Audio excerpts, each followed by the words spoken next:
在老挝，除了在大街上你开车，经常会被老挝警察敲诈；即使你住在出租房里面，或是在工地干活，也经常会被警察查，甚至会被扣护照，或者被抓去警察局。其实这是很多在老挝生活的中国人他们的亲身经历告诉他们的，他们也没有说谎，他们也是把真实的经历分享给大家。请问你们有没有想过这是为什么？有没有办法来避免这种事情的发生？大家好，欢迎来到我的频道老挝非你所想。如果我们想在老挝更好的工作、生活、旅游，那我们一定要知道我们是为什么会被罚款。我说句话，大家不要介意。说真的，有些人你在老挝待了2-3年，因为你跟老挝人接触很少，老挝话的水平说真的还不如老挝1年级的小孩的水平，然后很多事情都是自己比较武断的揣测，没有搞懂真正的原因。我今天的视频就来告诉大家，为什么在老挝我们会被警察查，会被警察罚。那我们又要怎么做才不会发生这种不愉快的事情？记得在2008年我刚来老挝去沙湾纳吉我堂弟那里玩的时候，经常晚上一些老乡在一起喝茶聊天看电视，突然大家一哄而散，跑的跑，躲的躲。那时候我就问我堂弟，他为什么不用跑不用躲？我堂弟就告诉我，我们很多老乡他们来到以后，他们都不办暂住证，不办工作证。但当我在问我们这些老乡的时候，他们却不这么说，他们就说老挝的警察喜欢罚我们中国人钱。当然现在像这种不办暂住证、不办工作证的情况其实比较少了。那很多人有了工作证，有了暂住证，那为什么还是会被查，还是会被罚？记得2019年的时候，我的一个亲戚，他在三江里面做装修，结果警察来查证件的时候，就把他的护照扣了。同时当天他老婆在红卡雅欣的家里面，护照也是同样被扣了。当然同时被扣的还有几个其他老乡，后来也是我自己去找警察，把他们的证件拿出来。当然警察也跟我解释了为什么要扣他们的护照，这是大部分人在老挝工作生活护照被扣的一个原因。其实道理很简单，我们很多来到老挝工作的人，你工作证和暂住证都是找那些代办公司帮你办的。这些代办公司给你办的时候，一般那个时候你们都还是刚刚来到老挝，也没有工作，甚至也没有固定的居住的地方，那么他们就会用一些其他公司的指标来给你办那个工作证跟暂住证，就造成了绝大部分人，你的工作证不是你工作的公司，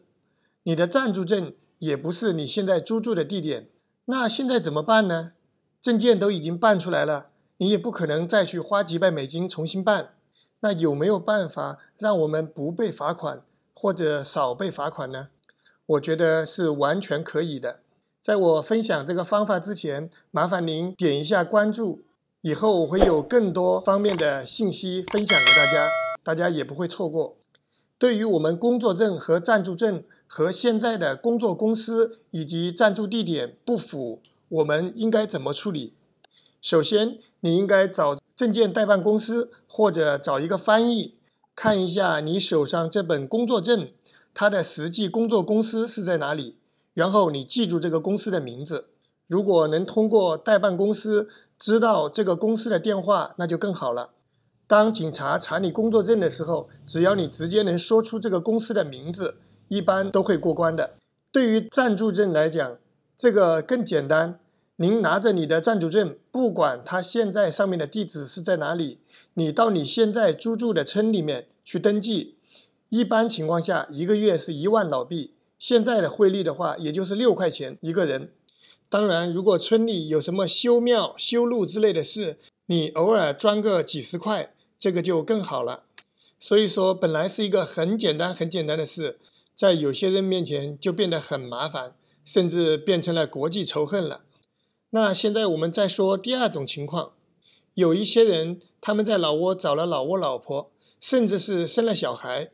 然后租住在那些出租房里面。在中国，这个叫非法同居，实际上生了小孩其实更严重了，证件都没有。那像这种情况，请问在哪个国家警察不会管呢？应该比较少吧。其实他们人在老挝生活工作，找了老挝老婆，然后让老挝老婆自己去办这个结婚证的话，如果你在中国没有犯罪记录，能办到单身证明，那让老挝老婆自己去跑这个结婚证，实际上时间稍微长一点，花的钱也不是很多，1-2万块钱就搞定了。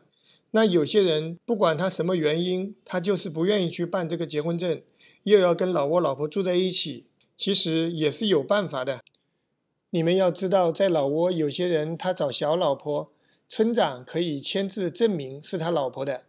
甚至没有户口的小孩，只要村长开个证明是可以坐飞机的。那就是说，你必须要跟村里，特别是村长要搞好关系。你也别想得那么复杂，好像说人家就要你多少钱一样。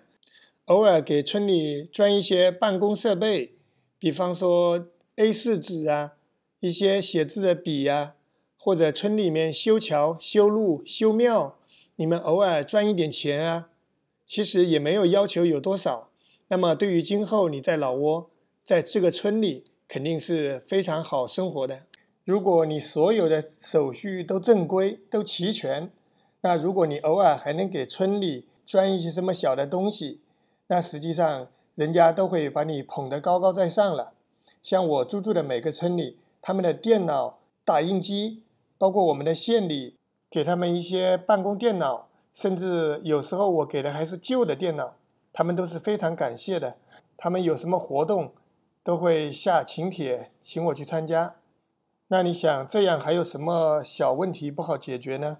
只要我们不违法犯罪，我们去到哪里都是贵宾。希望我们每一个中国人在老挝遵纪守法，并且尽量做到入乡随俗。遇到一些小的问题，我们首先从自己身上找原因，然后想办法去解决，而不是人云亦云，甚至连自己都没有搞清楚的事实，就武断的去传授他人。除了给自己找不痛快，还有什么别的意义呢？好了，今天的节目就到这里，欢迎关注、点赞、订阅、分享。如果大家有什么问题，也可以在这里给我留言，我会尽我所能去帮大家了解清楚，然后分享给大家。每晚7点，我在头条，我们不见不散，拜拜。